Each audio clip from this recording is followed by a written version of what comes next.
ഇന്ന് പൂച്ച സാറിന്റെ ദിനമാണ്. കാലിലുരുമ്മി ക്യൂട്ട്നെസ് വാരി വിതറുന്ന പഴയ പാവം പൂച്ചയല്ല അദ്ദേഹം ഇപ്പോൾ. ശക്തരിൽ ശക്തൻ, എതിരാളിക്കൊരു പോരാളി, ധീരതയുടെ പര്യായമെന്നൊക്കെ സോഷ്യൽ മീഡിയ വാഴ്ത്തുന്ന പൂച്ച സാറാണ്. എന്തുകൊണ്ടാണ് പൂച്ചയ്ക്ക് ഒന്നിനെയും ഒരു പേടിയുമില്ലാത്തത്? സിംഹവും കടുവയും പുലിയുമെല്ലാം ഉൾപ്പെട്ട ക്യാറ്റ് ഫാമിലിയിലെ അംഗമാണല്ലോ പൂച്ചയും. ഈ മാർജാര കുടുംബം സ്വാഭാവിക വേട്ടക്കാരാണ്. പതുങ്ങിയിരിക്കലും ചാടി വീഴലും കീഴടക്കലും ജന്മസ്വഭാവമാണ് എന്ന് അർത്ഥം.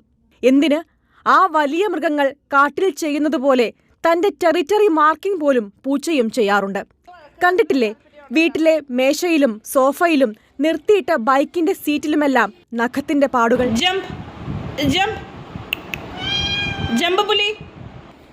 ഏറ്റവും വേഗവും കൃത്യവുമുള്ള റിഫ്ലെക്സ് ഉള്ള ജീവിയാണ് പൂച്ച.